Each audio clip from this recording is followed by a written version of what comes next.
Léopold Sédar Senghor, il est toujours délicat, voire contradictoire, d'avoir à demander à un poète de parler de son œuvre.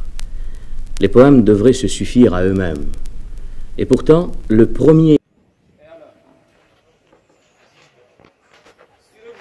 vais revenir brièvement sur les grands axes qui ont été développés par M. Mou. Alors, nous sommes dans le théâtre maintenant, et le théâtre d'abord est défini comme étant une imitation. Le théâtre est une imitation. Le théâtre est un art de la représentation. C'est ce qui pousse ces questions à dire que la vie est un théâtre et chaque personne est un spectateur. Alors, le théâtre aussi étant défini comme un art de la représentation, le théâtre a ses caractéristiques. Les caractéristiques du théâtre que nous ne voulons pas revenir pour ne pas aussi faire beaucoup de temps. Alors maintenant, il y a des sous-genres dans le théâtre. Il y a des sous-genres dans le théâtre. D'abord, il y a ce qu'on appelle la tragédie. La tragédie avec ses caractéristiques. La tragédie est un sous-genre du théâtre qui se caractérise d'abord par les sujets développés. Les sujets dans la tragédie, on peut dire que ce sont des sujets nobles, des sujets qui tournent autour de la politique, des sujets qui tournent autour de l'honneur, du courage, des sujets qui tournent autour de l'amour. Donc ce sont des sujets nobles qui sont traités. Alors, quand il s'agit des sujets nobles, il s'agit aussi des personnages nobles. Les personnages qui sont utilisés ici, les acteurs dans la tragédie, c'est des personnages illustrés. C'est-à-dire ici, on utilise les rois, les princes, les princesses, etc. Donc, c'est ces types de personnages qui sont utilisés dans la tragédie.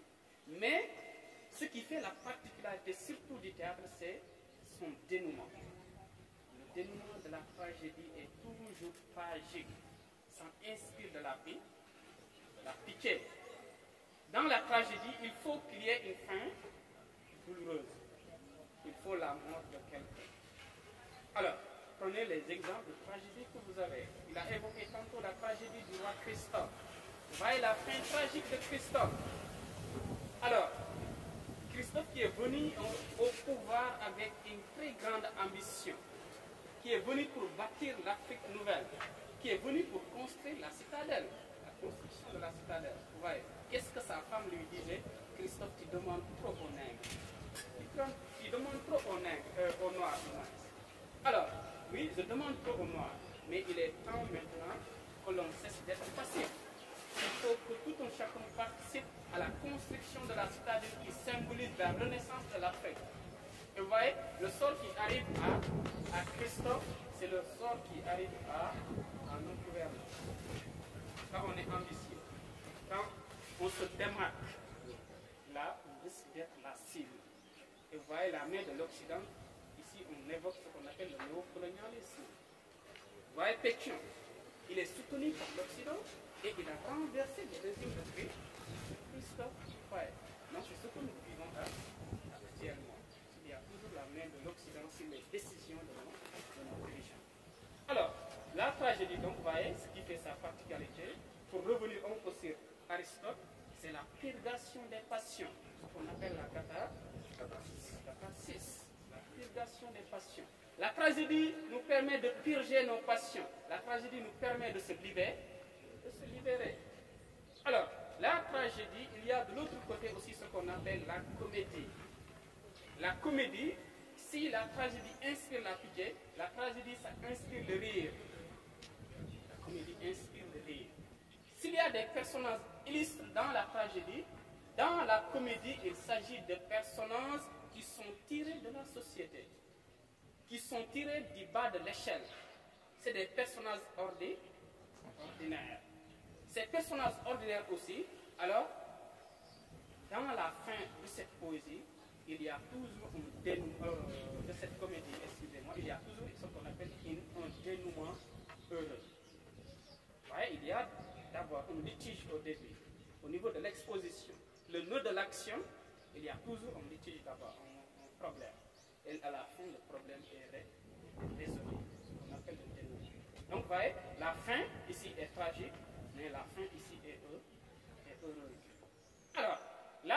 tragédie inspire la pitié, la comédie inspire le rire. On vous a dit que le rire, comme j'ai l'habitude de le dire, est une fonction quasiment vitale. L'homme a besoin de rire comme il a besoin de s'alimenter. Mais bon, il faut une fouille rek. Alors, il faut que l'homme a besoin de se rire. Et là, la comédie lui offre cette opportunité. Hein. On va revenir un peu au niveau des fonctions. Ensuite, il y a ce qu'on appelle le drame. Et le drame ou tragicomédie, c'est l'association des caractéristiques de la tragédie et les caractéristiques de la comédie. Et l'initiateur, vous voyez, le livre qui a soulevé un tollé, c'est le Cid de Corneille. Comme les élèves ont joué la fois passée, qui a été tellement réussi. Merci beaucoup à Mandir. Hein? Alors, vous voyez, donc la tragicomédie, mais quand on parle de drame ici, alors on se concentre surtout au 19e siècle. D'abord, c'est cette œuvre qui a soulevé ce débat qui a amené ce problème entre les partisans. C'est Hernani. Hernani de Hugo. Voyez, dans Hernani de Hugo, il y a ce mélange tragique et ce mélange comique. Vous voyez, ici, il y a une rivalité entre un roi et un bandit Hernani. Une rivalité. Un bandit qui se rivalise, qui courtise la même femme que la même fille qu'avec un roi. Et vous voyez, qu'est-ce que la fille a fait? À la fin, la fille n'a pas choisi le roi, mais le bandit. Ouais. Donc là, il s'agit de ce qu'on appelle de la tragicomédie. Donc c'est de l'association entre les deux. Maintenant, au niveau des fonctions du théâtre, il y en a plusieurs. Plusieurs fonctions du théâtre. Comme on l'a déjà évoqué à travers la poésie et le roman. La fonction première du roman, du théâtre, on peut dire que c'est d'abord le divertissement. Le théâtre divertit, Simbo l'a très bien expliqué, à travers les situations, le comique de gestes, le comique de situation, le comique de parole, le comique des mœurs, etc. Donc il y a plusieurs types de comiques qui incitent le rire. Et il vous a donné des exemples. Si on revient dans les œuvres de Molière, voyez, les comiques de situation sont tellement nombreuses. Si on revient pour vous permettre de comprendre très bien ce qu'on appelle le comique de parole, on revient sur le théâtre, même Moussembo l'a dit, ce n'est pas du théâtre, c'est des sketchs, etc. Mais j'ai l'habitude de vous donner l'exemple de celui qui fait là le bras là, c'est Vieux. Vieux, oui. Voyez, Vieux, si vous suivez ce théâtre, Vieux, quand on lui dit quelque chose, il entend autre chose. Vous voyez toujours sa réponse. C'est ce qu'on appelle un quiproquo.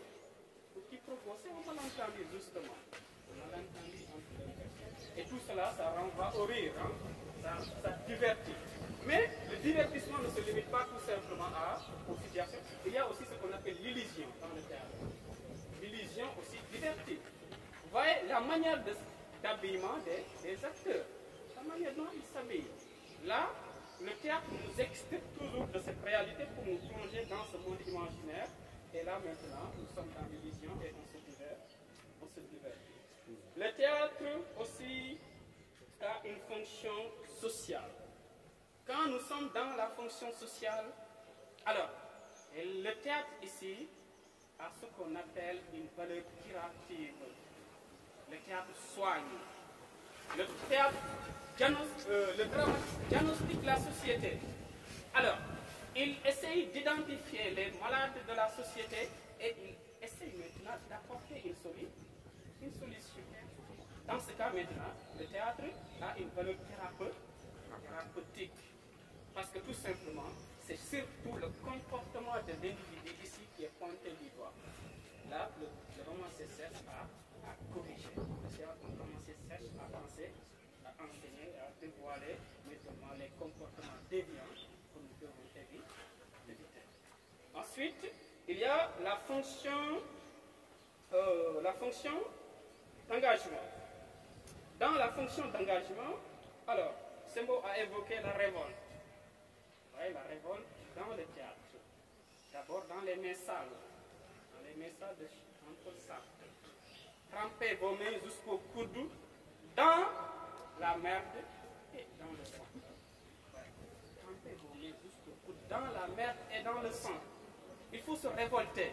Je suis né pour dire non et pour mourir, disait Antigone. Donc ça, c'est la révolte dans le théâtre. C'est ce dramatisme qui refuse des compromis faciles, le dramatisme qui refuse de faire des deals sous le dos du peuple, mais c'est lui-là qui tout simplement risque sa vie pour sauver ses semblables. Donc c'est ça la révolte dans le théâtre. Toujours dans cette fonction d'engagement, il y a la fonction politique. Dans la fonction politique, le dramaturge ici s'intéresse aux problèmes politiques. Le dramaturge ici pointe du doigt les dirigeants. Alors, il dénonce la corruption, il dénonce le népotisme, il dénonce la gabésie. Alors, il dénonce tous ces mots qui gangrènent les nouveaux dirigeants. Et là, surtout dans le théâtre africain, vous voyez, on a évoqué tantôt la tragédie. Vous voyez la similitude qui se trouve entre Christophe et le politicien là, Sankara. Vous voyez là la similitude qui se trouve entre Christophe et Sankara. Le sort qui arrive à Sankara, c'est le même sort qui arrive à Christophe. Christophe qui avait une ambition démesurée du développement de l'Afrique a fini maintenant d'être tué, a fini d'être trahi. C'est le même temps qui arrive à commencer. Alors, toujours dans la fonction d'engagement, il y a aussi la fonction historique du théâtre. Dans la fonction historique, on se réfère surtout sur l'exil d'Albry. Dans l'exil d'Albry, vous voyez, Cheikh Ali Ndao, ici, il a très bien dit, il s'agit de forger des mythes qui peuvent galvaniser le peuple et le porter en avant. Forger des mythes qui peuvent galvaniser le peuple et le porter en avant. Ici, alors, si d'autres interprètent l'action, la décision d'Albry comme étant une fuite, alors maintenant, lui, étant un homme de plume, alors il est dans l'obligation. Il lui incombe d'apporter une correction de cette histoire falsifiée. Alors, il lui incombe de nous donner la vraie version qui a poussé Albury à partir de ces chefs ou Ahmed. Parce que tout simplement, il y a une inégalité au niveau des forces. Et il faut cultiver ce qu'on appelle l'union. Il faut que les rois africains maintenant se mutualisent pour plus de force pour pouvoir maintenant faire face aux maîtres blancs, pour pouvoir maintenant comment dirais-je, essayer de se résister. Donc, toujours dans le théâtre, nous sommes aussi à évoquer la fonction ludico-comique. La fonction ludico-comique. Le divertissement. Le divertissement et l'enseignement didactico-comique du moins, le divertissement et l'enseignement sont liés ici. Alors, il a évoqué comme Castica, ridendo, saquer les mots en faisant rire. Ici, surtout quand on se réfère sur le théâtre de Molière, vous voyez que Molière, il est très fort. Il allie ce qu'on appelle le fond et la forme. Il allie le divertissement à l'enseignement. Quand Molière nous fait rire, alors ce n'est pas pour rire gratuitement, mais il nous fait rire pour se corriger. Alors, si on se réfère d'Harpagon, dans l'avare, voyez Harpagon comment il est avare. Harpagon qui est tellement cupide que lui-même, il ne veut pas dépenser son argent pour lui-même. Harpagon qui aime tellement l'argent que Il n'a même pas la confiance de lui-même pour garder son propre argent dans sa chambre. Ouais, ça c'est catastrophique. Vous voyez, qu'est-ce qu'il a décidé de faire? D'aller garder son argent au niveau du jardin. Et malheureusement, l'argent a été volé par Valère.